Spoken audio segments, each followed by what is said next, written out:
कर्ण महाभारत के सबसे जटिल, वीर और त्रासदीपूर्ण पात्रों में से एक हैं। वे न केवल एक महान योद्धा थे, बल्कि दानवीरता, निष्ठा, मित्रता और आत्मसम्मान के प्रतीक भी माने जाते हैं।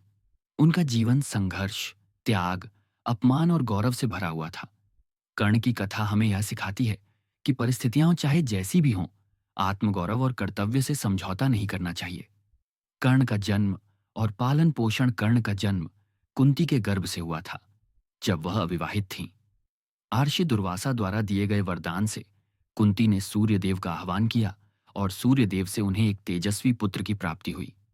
यह पुत्र जन्म से ही कवच और कुंडल धारण किए हुए था, जो उसे अजेय बनाते थे। समाज के डर से कुंती ने इस नवजात शिशु को एक बहती हुई नदी में बहा दिया। यह बालक अधिरथ नामक सारथी को मिला, जिसने अपनी पत्नी राधा के साथ मिलकर उसका पालन पोषण किया। इसी कारण कर्ण को राधेय भी कहा जाता है। शिक्षा और क्षत्रियता की प्राप्ति कर्ण बचपन से ही धनुर्विद्या में रुचि रखते थे, लेकिन उन्हें अपने जन्म के कारण समाज से बराबरी का अधिकार नहीं मिला। वे गुरु द्रोणाचार्य से शिक्षा लेना चाहते थे, परंतु द्रोण ने उन्हें शूद्र कहकर अस्वीकार कर दिया। तब कर्ण ने परशुराम से शिक्षा प्राप्त की, परंतु अपनी जाति छुपाकर। जब परशुराम को यह ज्ञात हुआ कि कर्ण क्षत्रिय है, उन्होंने क्रोधित होकर उसे शाप दे दिया कि वह आवश्यक समय पर अपने शस्त्र विद्या को भूल जाएगा। कर्ण की पूरी जिंदगी समाज में स्वीकार्यता पाने की लड़ाई रही। जब उन्होंने पहली बार धनुर्विद्या का प्रदर्शन किया, तो द्रोणाचार्य और अर्जुन के शिष्यगणों ने उनका अपमान किया, लेकिन कर्ण ने हार नहीं मानी। उनकी योग्यता को देखकर कौरवों के राजकुमार दुर्योधन ने उन्हें अंगदेश का राजा बना दिया। इस उपकार के बदले कर्ण ने जीवन भर दुर्योधन का साथ निभाया।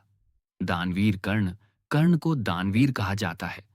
वे कभी किसी याचक को खाली हाथ नहीं लौटाते थे, चाहे उन्हें कितना भी बड़ा नुकसान क्यों न उठाना पड़े।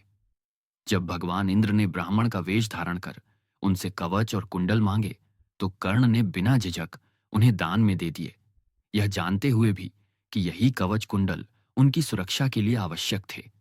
कर्ण और द्रौपदी। कर्ण की एक पीड़ा यह भी थी कि उन्हें द्रौपदी स्वयंवर में अपमानित किया गया। द्रौपदी ने यह कहते हुए कर्ण को विवाह प्रतियोगिता में भाग लेने से मना कर दिया कि वह सूत पुत्र है। इस अपमान ने उनके मन में गहरी टीस पैदा की, जिसने आगे चलकर युद्ध में भी अपना प्रभाव दिखाया। महाभारत युद्ध और कर्ण की भूमिका।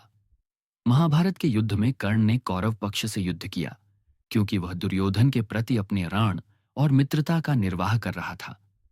युद्ध से पहले श्री कृष्ण ने कर्ण को पांडवों का वास्तविक भाई होने की सच्चाई बताई और उसे अर्जुन के स्थान पर पांडवों के साथ खड़े होने का प्रस्ताव भी दिया। लेकिन कर्ण ने यह प्रस्ताव यह कहकर ठुकरा दिया कि वह जन्म से पांडव हो सकता है, लेकिन कर्म से वह दुर्योधन का मित्र है और उसे अपने वचनों का पालन करना है। युद्ध के दौरान कर्ण ने कई पांडव योद्धाओं को पराजित किया। अर्जुन और कर्ण के बीच हुए युद्ध को महाभारत का सबसे रोमांचक और निर्णायक युद्ध माना जाता है, लेकिन नियति ने कर्ण के साथ न्याय नहीं किया। युद्ध के दौरान उनका रथ का पहिया कीचड़ में धंस गया और जब वह उसे निकालने झुके, तब अर्जुन ने उन्हें मृत्यु के घाट उतार दिया। यह उस नियम के विरुद्ध था जिसके तहत युद्ध करते समय कोई पीठ या असहाय अवस्था में वार नहीं करता। कर्ण का व्यक्तित्व और विरासत। कर्ण एक ऐसा पात्र है जो सदैव सत्य और अपने कर्तव्य के मार्ग पर चला, भले ही उसके लिए परिस्थिति कितनी भी प्रतिकूल क्यों न रही हो। उन्हें बार बार अपमानित किया गया, लेकिन उन्होंने कभी अपने आत्मसम्मान को नहीं छोड़ा। वे न राजा थे, न पांडवों की तरह विशेषाधिकार प्राप्त, फिर भी उन्होंने अर्जुन जैसे श्रेष्ठ धनुर्धर को चुनौती दी और वीर गति को प्राप्त हुए। कर्ण का जीवन हमें यह सिखाता है कि जन्म से नहीं, कर्म से महानता मिलती है। उनके संघर्ष, त्याग और निष्ठा ने उन्हें अमर बना दिया है। महाभारत के अन्यायपूर्ण सामाजिक ढांचे में वे उस योद्धा का प्रतीक हैं जिसे उसका हक नहीं मिला,